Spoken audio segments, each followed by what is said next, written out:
Welcome to this video, How a Computer Works, the Journey of a Single Click. We will explore the fundamental components and processes that bring your computer to life. So what exactly is a computer? It involves the interaction of hardware like the monitor, CPU, and storage, and that is the topic of this video.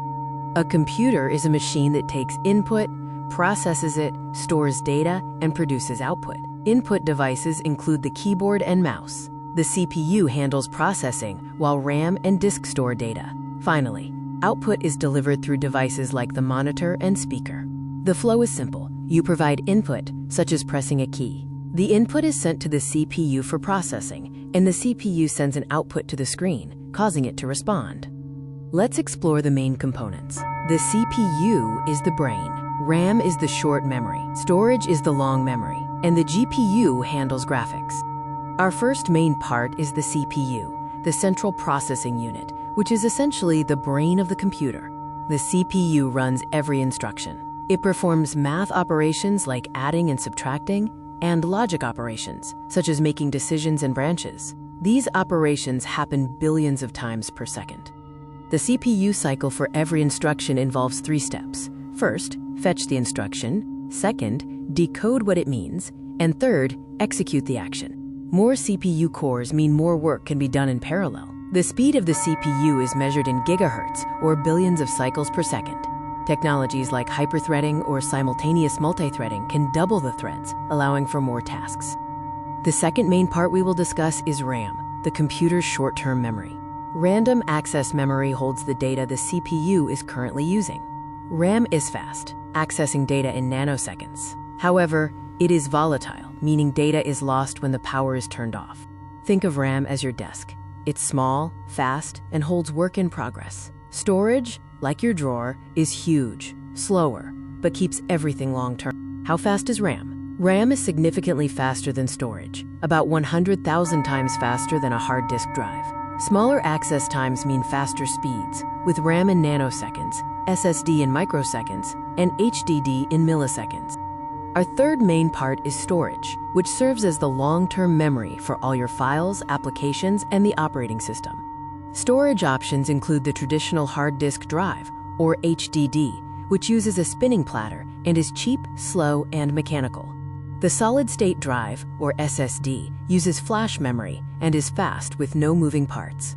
Storage is where your operating system, applications, and files reside. For example, a 1 terabyte SSD might typically hold around 30 gigabytes for the OS, 80 gigabytes for programs, and about 400 gigabytes for photos, videos, and documents. The key difference is what happens when the power is off. Storage, like an SSD, keeps your data saved. RAM, on the other hand, is volatile and loses all data once power is removed. Next, we have the GPU, or Graphics Processing Unit, which is the graphics processor of the computer. The GPU is specialized hardware that draws every pixel you see on the screen. It manages millions of pixels drawn per frame, updating the screen 60 to 240 times per second. It achieves this with thousands of tiny, specialized cores working in parallel. The CPU and GPU differ primarily in their core count and design philosophy. The CPU has few, big, and smart cores, typically around 8. The GPU has many, small, and fast cores, often exceeding 5,000. Our fifth main part is the motherboard, which acts as the highway that connects every other component.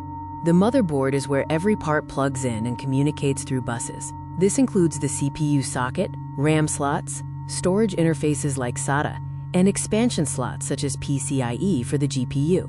We also need to consider power. The power supply unit, or PSU, converts the AC power from the wall into the specific DC voltages that the computer components need, such as 12 volts, 5 volts, and 3.3 volts. Now, let's put it all together and see the flow when you open a photo file, say photo.jpg, which is stored on the SSD. The input flows from the mouse to the CPU, then to the SSD, and back to the CPU, RAM, and GPU before being output to the monitor. Here is the step-by-step process. First, the mouse sends the click signal. Second, the CPU reads the event.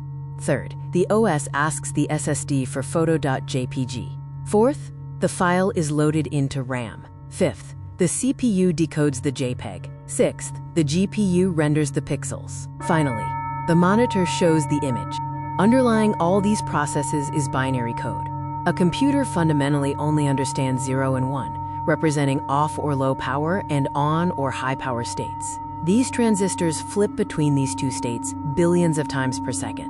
A modern CPU contains over 20 billion tiny transistors, often manufactured using a 3-nanometer process. Combined, these switches operate at a rate of 10 to the power of 14 switches per second. In summary, a computer is these parts working together. The CPU runs instructions, RAM is fast temporary memory, storage saves files forever. The GPU draws graphics, the motherboard connects everything. The PSU supplies power, and input/output devices handle user interaction and display. The big picture is that input becomes data. Data is processed into pixels, and those pixels ultimately become the ideas and images you interact with on your screen. Thank you for watching this video. Now you have a better understanding of how a computer works.